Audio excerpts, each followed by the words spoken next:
Hello, and welcome to another episode of Story Time with Pake Willem.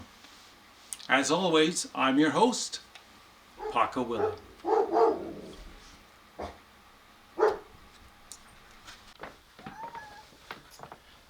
Since the first chapter of our reading today is called Meow, I thought I'd feature one of the kitties that lives with Pake Willem. That's me, in case you didn't know. This is Winnie. Say hi, Winnie. Yeah, there's Winnie. Are you a good kitty? Are you a good kitty? Oh my, that was a big yawn. Okay, see you later. Today we'll be reading from Mummies in the Morning by Mary Pope Osborne.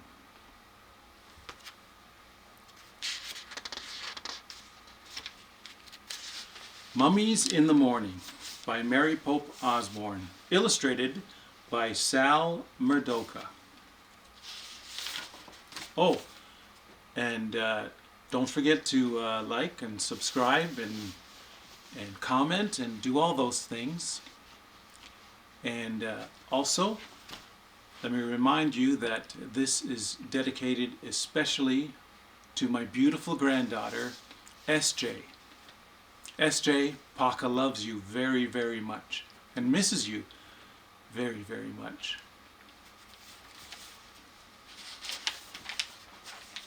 Mummies in the Morning. Chapter 1. Meow.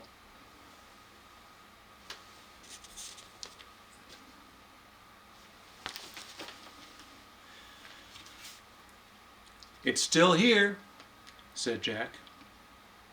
It looks empty, said Annie. Jack and his 7-year-old sister gazed up at a very tall oak tree. At the top of the tree was a tree house. Late morning sunlight lit the woods. It was almost time for lunch. Shh, said Jack. What was that noise? What noise? I heard a noise, said Jack. He looked around. It sounded like someone coughing.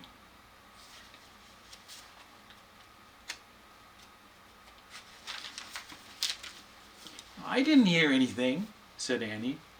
Come on, let's go up. She grabbed onto the rope ladder and started climbing. Jack tiptoed over to a clump of bushes. He pushed aside a small branch. Hello? He said. Anybody there? There was no answer. Come on, Annie called down. The treehouse looks the same as it did yesterday. Jack still felt that someone was nearby. Could it be a person who'd put all the books in the treehouse? Jack! Jack gazed over the top of the bushes. Was the mysterious person watching him now? The person whose name began with M? Maybe M wanted the gold medallion back. The one Jack had found on their dinosaur adventure. Maybe M wanted the leather bookmark back, the one from the castle book.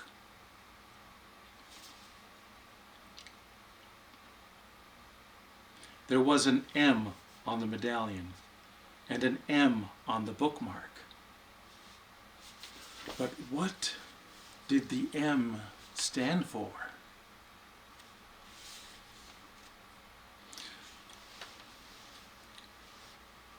Tomorrow, I'll bring everything back, Jack said loudly. A breeze swept through the woods. The leaves rattled. Come on, Annie, Come on, called Annie. Jack went back to the big oak tree. He grabbed onto the rope ladder and climbed up. At the top, he crawled through a hole in the wooden floor. He tossed down his backpack and pushed his glasses into place. Which book is it going to be today? Said Annie. She was looking at the books scattered around the treehouse. Annie picked up the book about castles. Hey, this isn't wet anymore. Let me see. Jack took the book from her. He was amazed. It looked fine. Yesterday it had gotten soaked in a castle moat.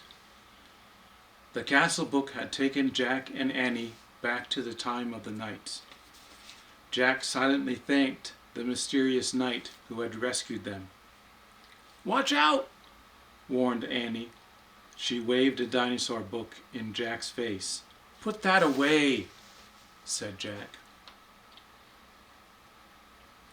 The day before yesterday, the dinosaur book had taken them to the time of dinosaurs. Jack silently thanked the pteranodon who had saved him from a Tyrannosaurus Rex. Annie put the dinosaur book back with the other books. Then she gasped. Wow, she whispered. Look at this. She held up a book about ancient Egypt. Jack caught his breath. He took the book from her. A green silk bookmark stuck out of it. Jack turned to the page with the bookmark. There was a picture of a pyramid. Going toward the pyramid was a long parade. 4 huge cows with horns were pulling a sled. On the sled was a long gold box. Many Egyptians were walking behind the sled. At the end of the parade was a sleek black cat. Let's go there, whispered Annie. Now. Wait, said Jack. He wanted to study the book a bit more.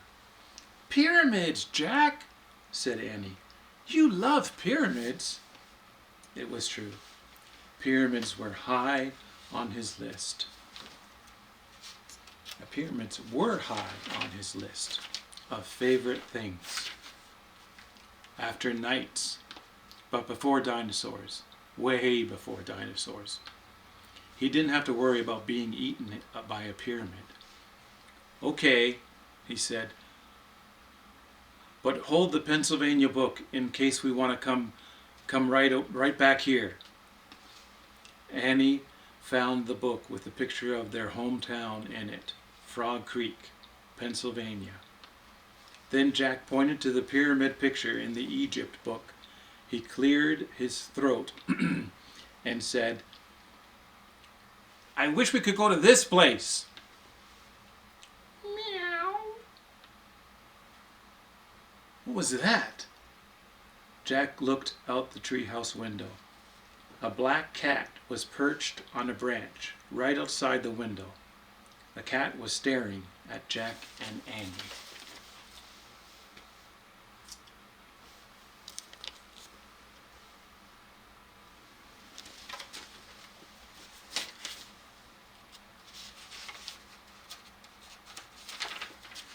It was the strangest cat Jack had ever seen. He was very sleek and dark, with bright yellow eyes and a wide gold collar. It's the cat in the Egypt book, whispered Annie. Just then the wind started to blow. The leaves began to shake. Here we go, cried Annie. The wind whistled louder. The leaves shook harder. Jack closed his eyes as the treehouse started to spin. It spun faster and faster and faster. Suddenly everything was still. Absolutely still. Not a sound. Not a whisper. Jack opened his eyes. Hot, bright sunlight nearly blinded him. nearly blinded him. Meow. Chapter 2. Oh man, mummies. Jack and Annie looked out the window. The treehouse was perched on the top of a palm tree. The tree stood with other palm trees, a patch of green surrounded by a sandy desert. Meow. Jack and Andy looked down. The black cat was sitting at the base of the tree. His yellow eyes were staring up at Jack and Annie. Hi! Annie shouted. Shh! Said Jack. Someone might hear you. In the middle of the desert? Said Annie. The black cat stood and began walking around the tree. Come back, Annie called. She leaned out the window to see where the cat was going. Oh, wow, she said. Look, Jack. Did I miss a picture? Jack leaned forward and looked down. The cat was running away from the palm trees toward a giant pyramid in the desert. A parade was going toward the pyramid, the same parade as in the Egypt book.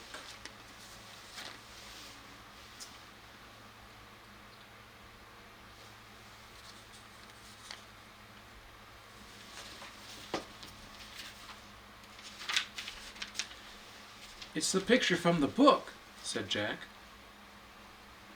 What are those people doing? Asked Annie.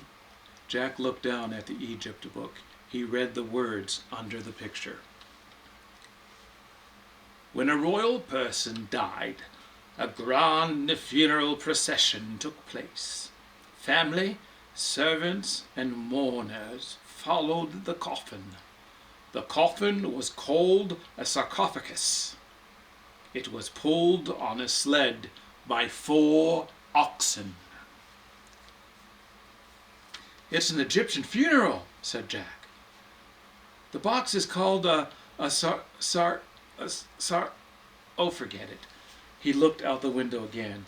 Oxen, sled, Egyptians, black cat, all were moving in a slow, dreamy way. I'd better make some notes about this, said Jack. He reached into his backpack and pulled out his notebook. Jack always kept notes. Wait, said Jack, and he wrote, coffin, called sarcophagus.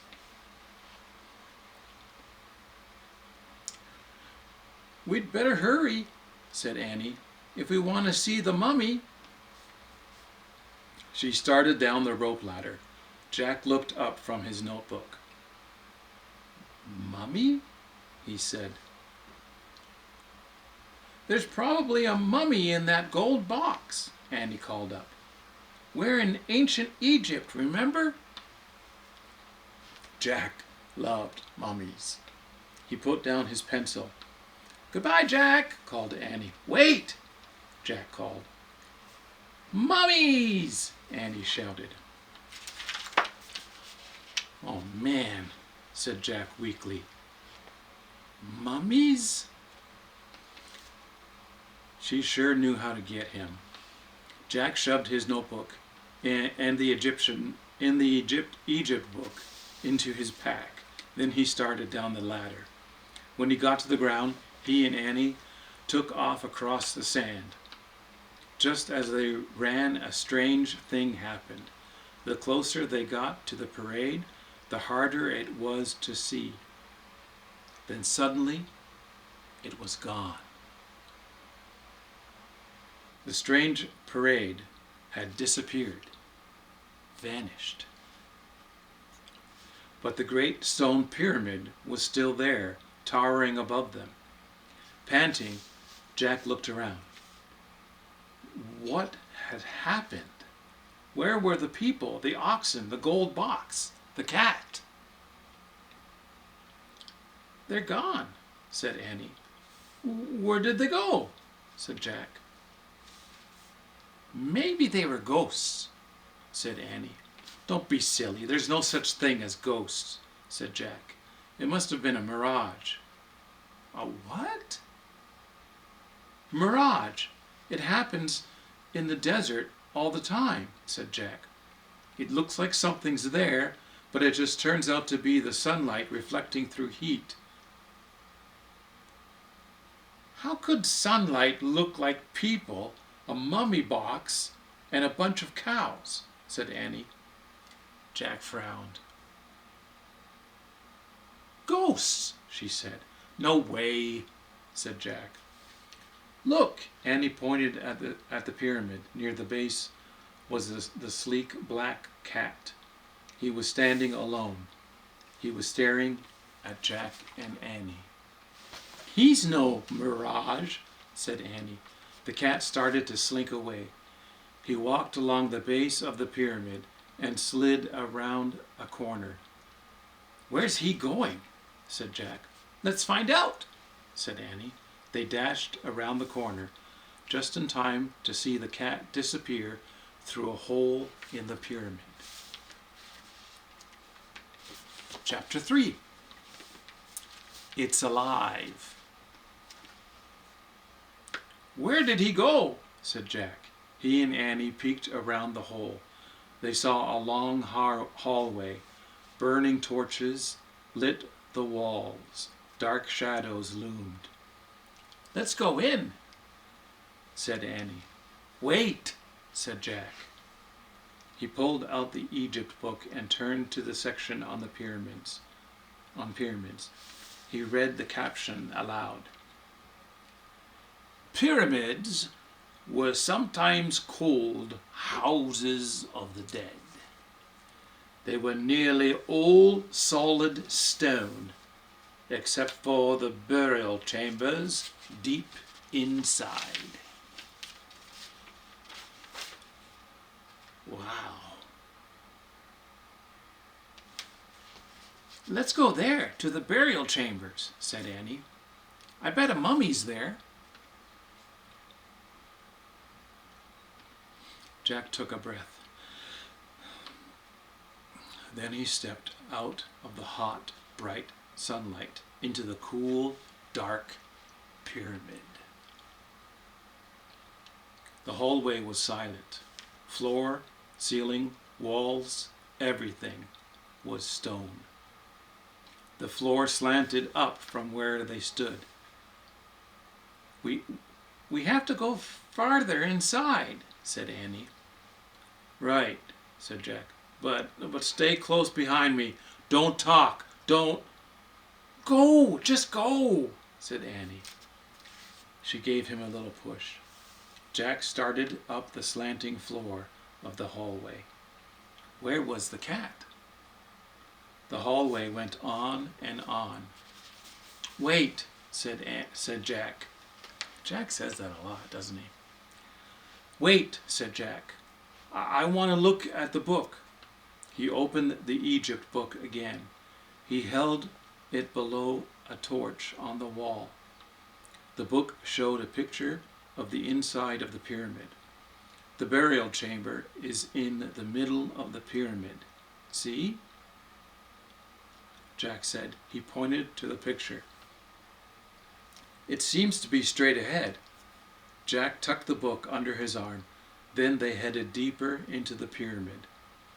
Soon the floor became flat. The air felt different, musty, and stale. Jack opened the book again. I think we're almost at the burial chamber. See the picture? The hallway slants up. Then it gets flat. Then you come to the chamber. See? Look.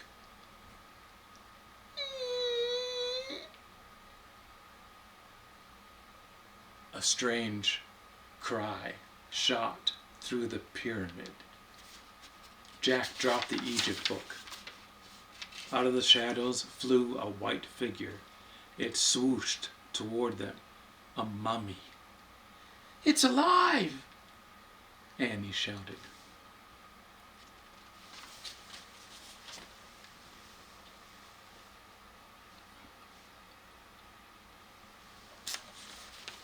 Chapter 4. Back from the Dead. Jack pulled Annie down. The white figure moved swiftly past them, then disappeared into the shadows.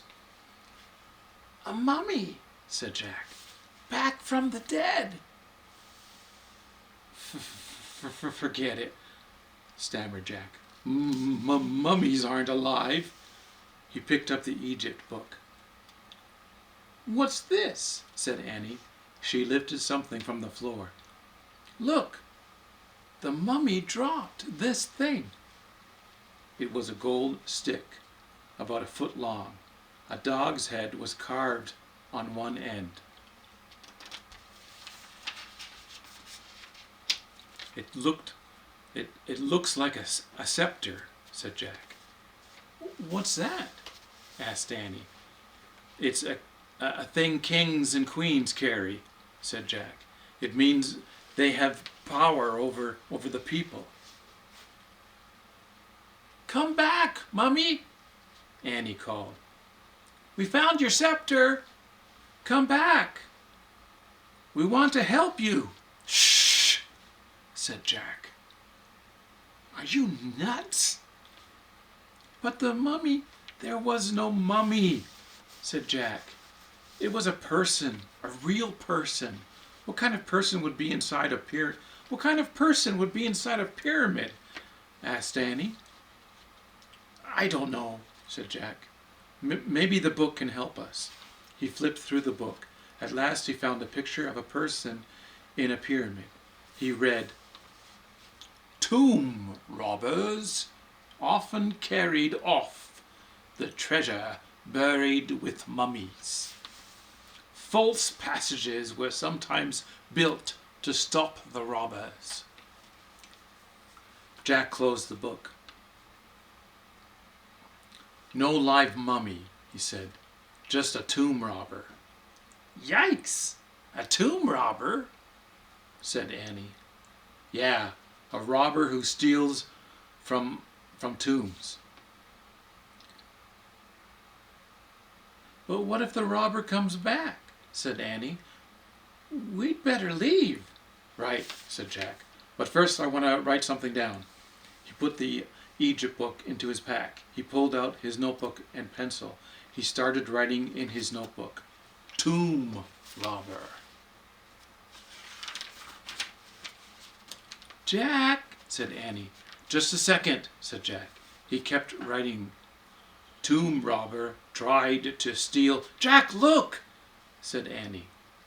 Jack felt a whoosh of cold air. He looked up. A wave of terror went through him. Another figure was moving slowly toward them. It wasn't a tomb robber. No, it was a lady. A beautiful Egyptian lady.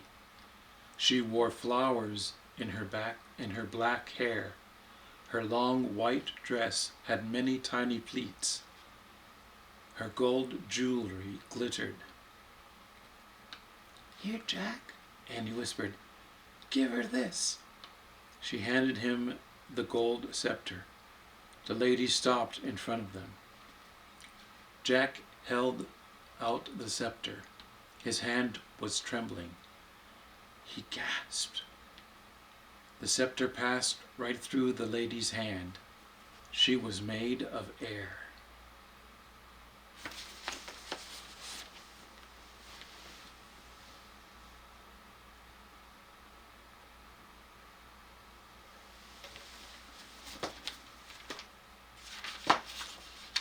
Chapter 5.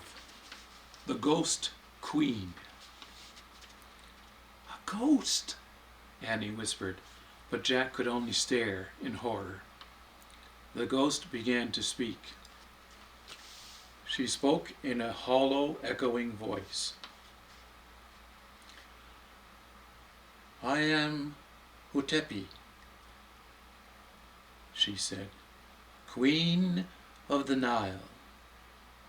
It is true that you have come to help me?"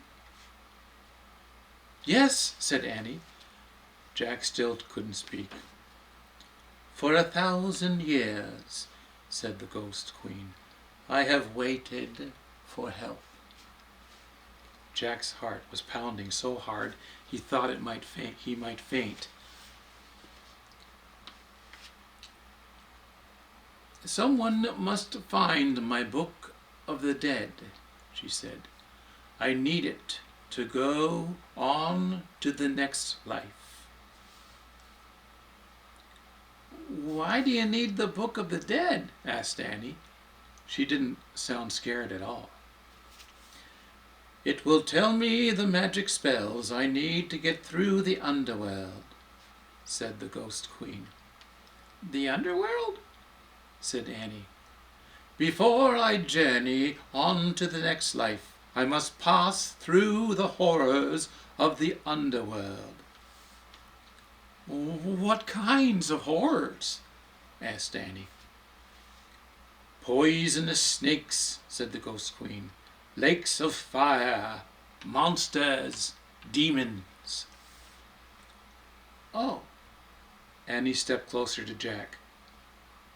"My brother hid the book of the dead so tomb robbers would not steal it," said the Ghost Queen.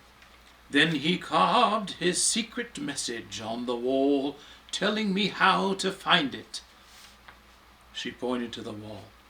Jack was still in shock. He couldn't move. "Where?" asked Annie. "Here?" She squinted at the wall. "What do these tiny pictures mean?" The Ghost Queen smiled sadly. "Alas, my brother forgot my strange problem. I cannot see clearly that which is close to my eyes. I have not been able to read his message for 1,000 years.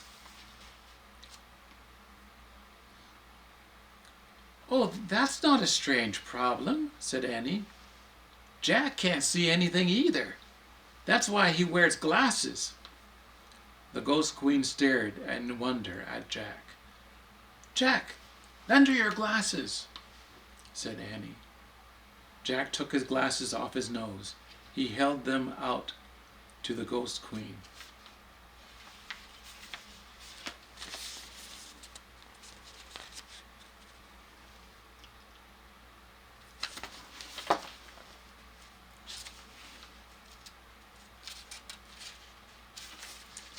Turn the page. She backed away from him. "I fear I cannot wear your glasses, Jack," she said. "I am made of air." "Oh, I forgot," said Annie. "But perhaps you will describe the hieroglyphics on these walls," said the Ghost Queen. "The who?" said Annie. Hieroglyphs,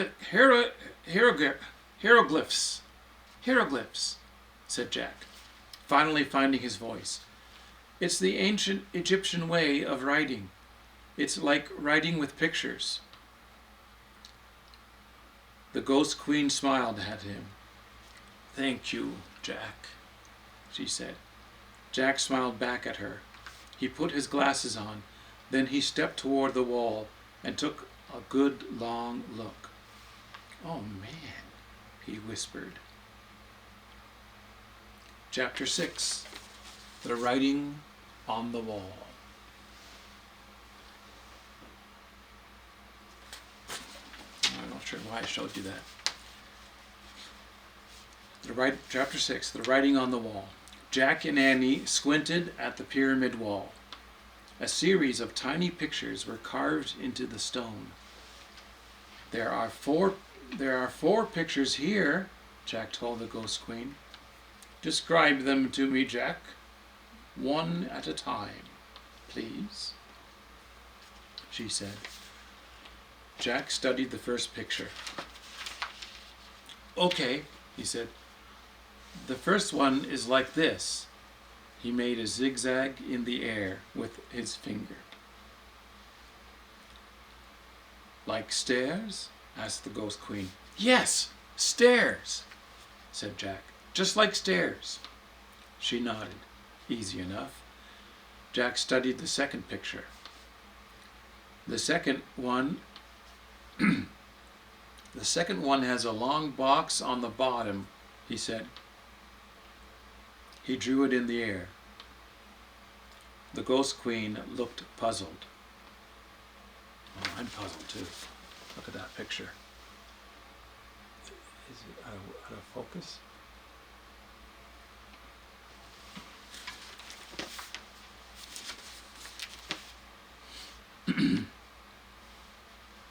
With three things on top, like this. With three things on top, like this, said Annie. She drew squiggly lines in the air. The Ghost Queen still seemed puzzled. Like a hat, said Jack. Hat, said the Ghost Queen. No, more like a boat, said Annie. Boat? Said the Ghost Queen. She got excited. Boat! Boat? Jack took another look at the wall. Yes, it could be a boat, he said. The Ghost Queen looked very happy. She smiled. Yes, of course, she said. Jack and Annie studied the next picture. The third one is like a thing that holds flowers, said Annie. Or a thing that holds water, said Jack. Like a jug? Asked the Ghost Queen. Exactly, said Jack. Yes, a jug, said Annie. Jack and Annie studied the last picture. And the last one looks like a pole that droops, said Annie. Like a curved stick, said Jack. But one side is shorter than the other. The Ghost Queen looked puzzled. Wait, said Jack. I'll draw it in my notebook, big, so you can see it. Jack put down the scepter and got out his pencil. He drew the hieroglyph. A folded cloth? Said the Ghost Queen. Well, not really, said Jack. He studied his drawing. But that is the hieroglyph for a folded cloth, said the Ghost Queen. Well, okay, said Jack.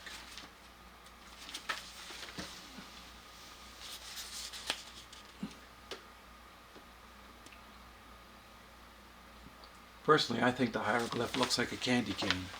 That's what I think it is. Anyway.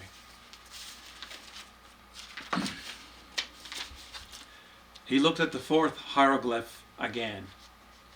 He still couldn't see the folded cloth, unless it was like a towel hanging over a bathroom rod.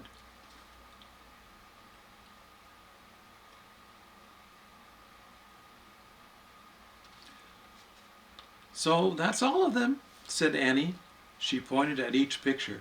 Stairs, boat, jug, folded cloth. Jack wrote the words in his notebook. Stairs, jug, boat, cloth.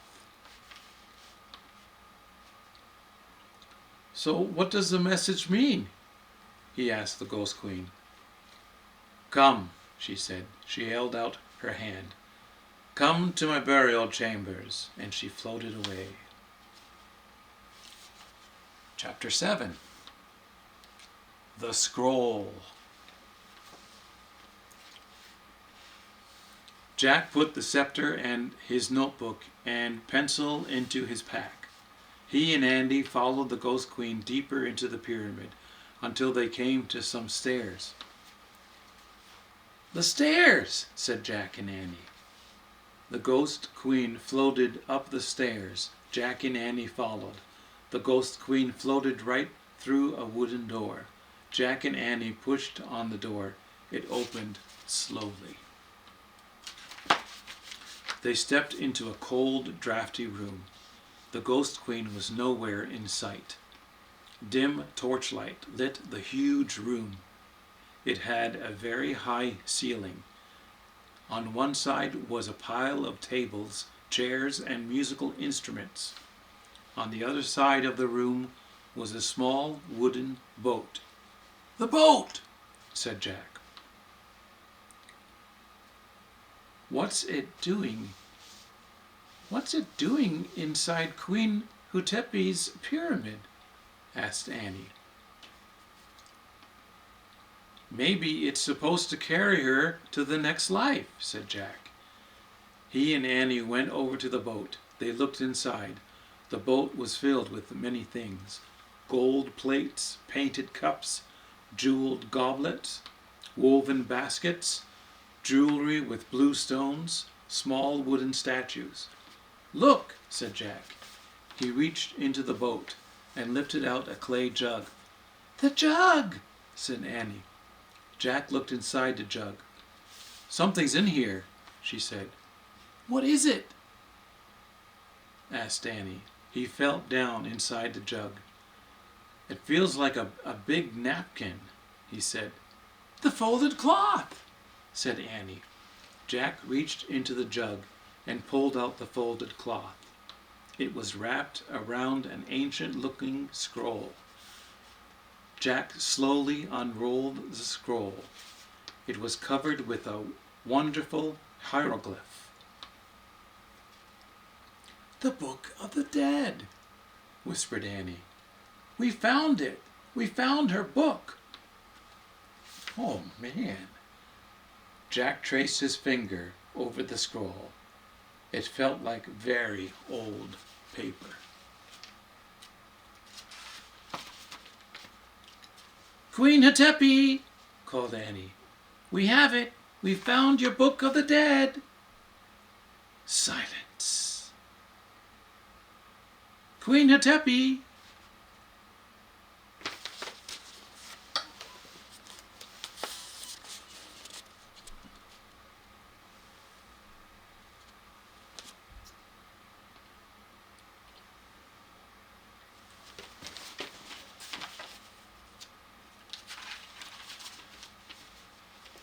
Then another door on the other side of the chamber creaked open.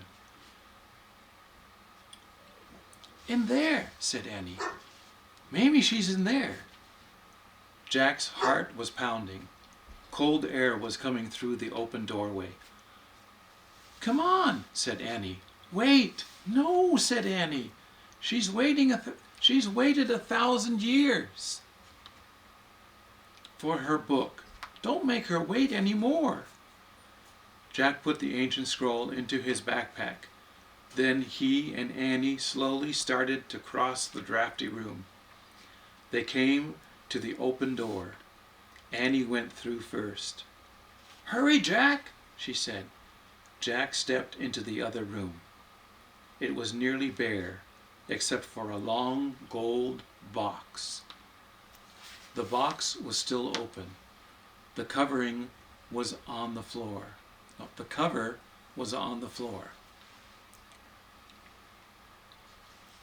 Queen Hutepi, called Annie. Silence. We found it, said Annie. Your Book of the Dead. There was still no sign of the ghost queen. The gold box glowed. Jack could barely breathe. Let's leave the scroll on the floor and go, he said. No, I think we should leave it in there, said Annie. She pointed to the gold box. No, said Jack. Don't be afraid, said Annie. Come on. Annie took Jack by the arm. They walked together across the room to the glowing gold box. They stopped in front of the box, and they peered inside.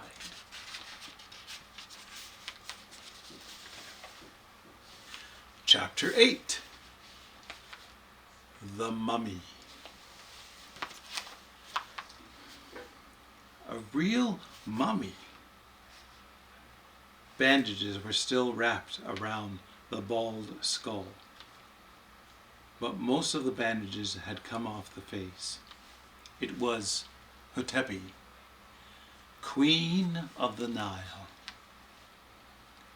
Her broken teeth were showing, her little wrinkled ears, her squashed nose, her withered flesh, her hollow eye sockets. Plus, the rotting bandages on her body were coming off. You could see bones. "Oh, gross!" cried Annie. "Let's go." "No," said Jack. "It's interesting." "Forget it," said Annie. She started out of the room. "Wait, Annie."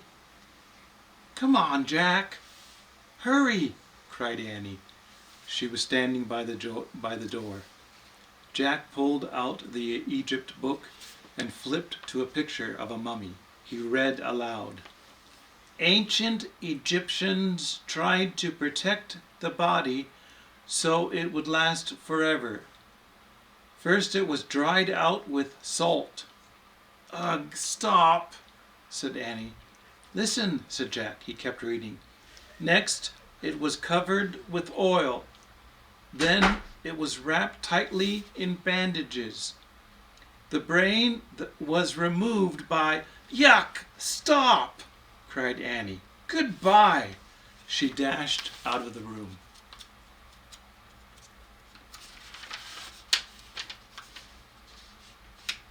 "Annie," called Jack, "we have to give her the Book of the Dead."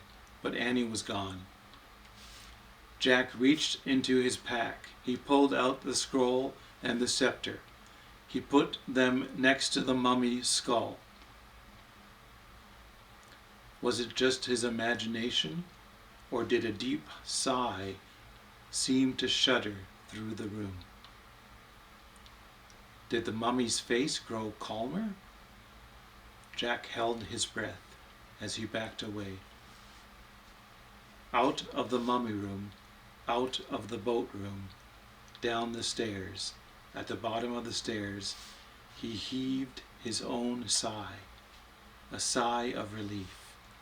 He looked down the hallway. It was empty. "Hey, where are you?" he said. No answer. Where in the world was Annie?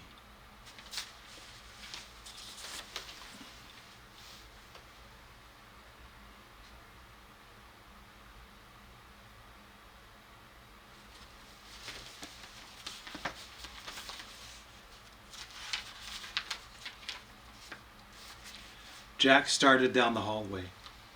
"Annie!" he called. Had she run out of the pyramid? Was she already outside? "Annie!" "Help, Jack!" came a cry. The voice sounded far away. It was Annie. Where was she?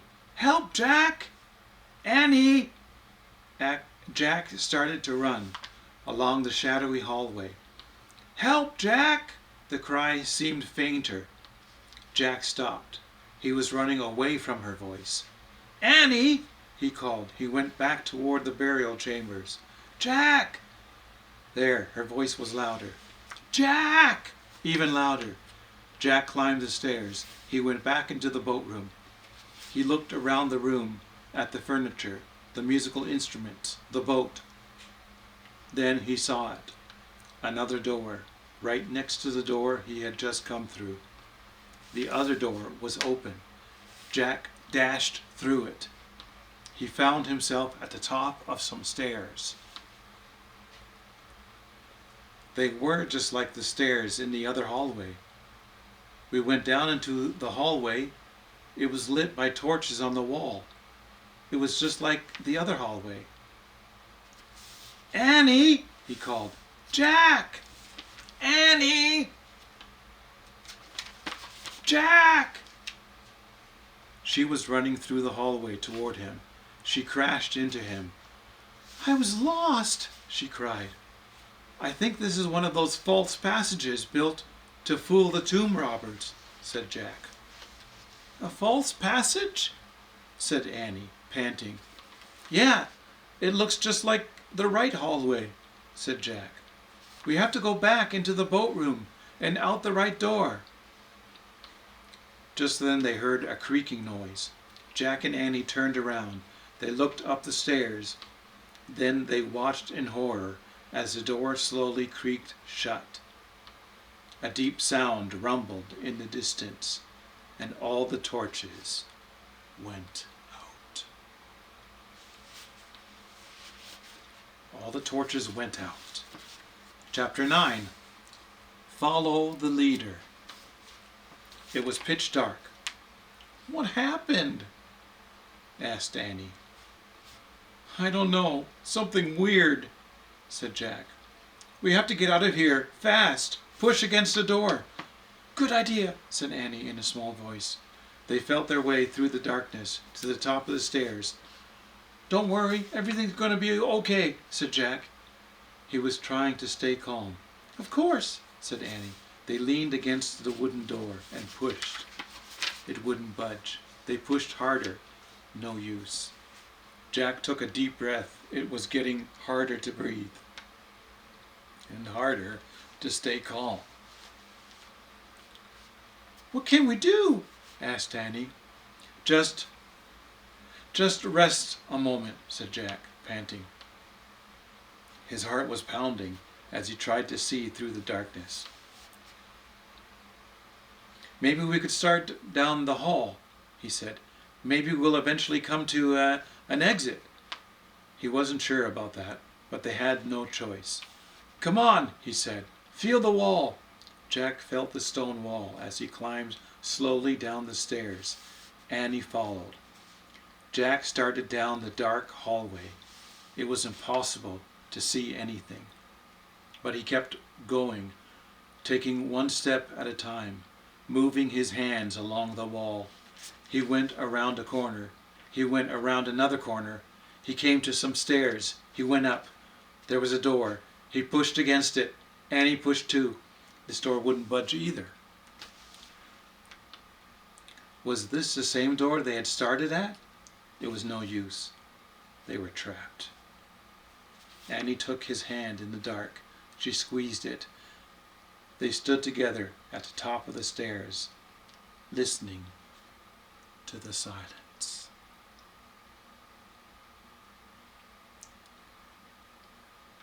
Meow. "Oh man," Jack whispered. "He's back," said Annie. "Meow." "Follow him," cried Jack. "He's going away from us."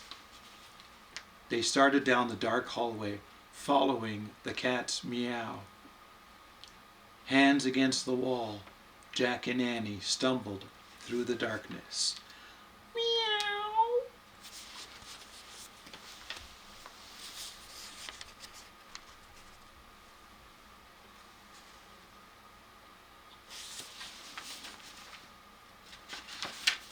They followed the sound all the way through the winding hallway, down, down, down, around one corner, then another, and another. Finally, they saw a light at the end of the tunnel. They rushed forward, out into the bright sunlight. "Yay!" Annie shouted, but Jack was thinking. "Annie," he said, "how did we get out of the false passage?" "The cat," said Annie. "But how could the cat do it?" asked Jack. "Magic," said Annie. Jack frowned. "But look," said Annie. She pointed. The cat was bounding away over the sand. "Thank you," called Annie. "Thanks," Jack shouted at the cat. His black tail waved. Then he disappeared in the shimmering waves of heat. Jack looked toward the palm trees. At the top of one sat the tree house, like a bird's nest. "Time to go home," Jack said.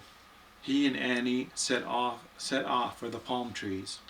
It was a long, hot walk back. At last Jack grabbed onto the rope ladder. At last Annie grabbed onto the rope ladder, then Jack. Once they were inside the treehouse, Jack reached for the book about Pennsylvania. Just then he heard a rumbling sound, the same sound they had heard in the pyramid. Look, Andy said, pointing out the window. Jack looked. A boat was beside the pyramid. It was gliding over the sand, like a boat sailing over the sea. Then it faded into the distance. Was it just a mirage? Or was the ghost queen finally on her way to the next life? "Home, Jack," whispered Annie. "Home, Jack," whispered Annie. Jack opened the Pennsylvania book. He pointed to the picture of Frog Creek. Oh, do that. I'll show you that picture. This picture.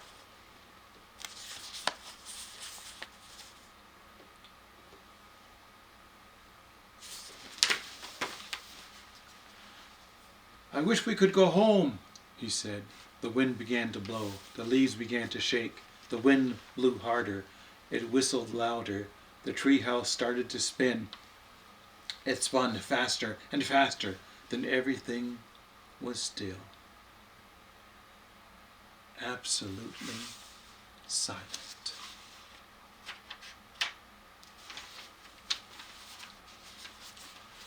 Chapter 10. Another Clue. Late morning sunlight shone through the treehouse window. Shadows danced on the walls and ceiling. Jack took a deep breath. He was lying on the floor of the treehouse. "I wonder what Mom's making for lunch," said Annie. She was looking out the window. Jack smiled. Lunch. Mom. Home. It all sounded so real, so calm and safe. I hope it's peanut butter and jelly sandwiches," he said. He closed his eyes. The wood floor felt cool. "Boy, this place is a mess," said Annie. "We'd better make it neater in case M comes back." Jack had almost forgotten about M. Would they ever meet the mysterious M? The person who seemed to own all the books in the treehouse? "Let's put the Egypt book on the bottom of the pile," said Annie. "Good idea," said Jack. He needed a rest before he visited any more ancient tombs. "Let's put the dinosaur book on top of the Egypt book," said Annie. "Yeah, good," said Jack. And a long rest before he visited another Tyrannosaurus Rex. "The castle book can go on the very top of the pile," said Annie. Jack nodded and smiled. He liked thinking about the night on the cover of the castle book. On the cover of the castle book. He felt as if the night were his friend. "Jack," said Annie, "look." Jack opened his eyes. She was pointing at the wooden floor. "What is it?" he asked. "You have to see for yourself." Jack groaned as he got up. He stood next to Annie and looked at the floor. He didn't see anything. "Turn your head a little," said Annie. "You have to catch the light just right." Jack tipped his head to one side. Something was shining on the floor. He tipped his head a bit more. A letter came into focus. The letter M. It shimmered in the sunlight. This proved the tree house belonged to M.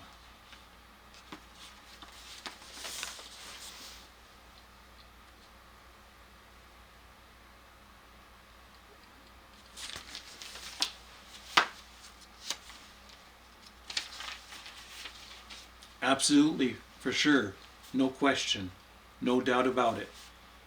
Jack touched the M with his finger. His skin tingled. Just then the leaves trembled. The wind picked up. "Let's go down now," he said. Jack grabbed his backpack. Then he and Annie climbed down the ladder. As they stood on the ground below the treehouse, Jack heard a sound in the bushes. "Who's there?" he called. The woods grew still. "I'm going to bring the medallion back soon," Jack said loudly. And the bookmark, too. Both of them, tomorrow."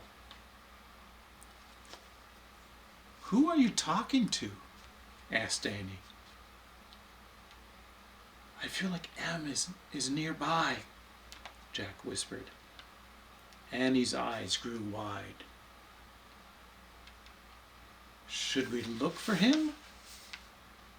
But just then, their mother's voice came from the distance. "Jack! Annie!" Jack and Annie looked around at the trees. Then they looked at each other.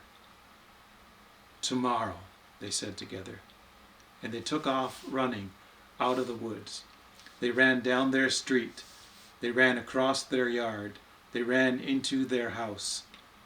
They ran into their kitchen. They ran right into their mom.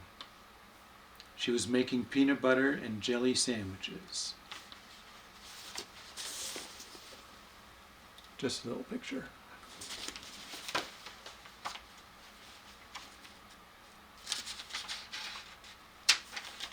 The end.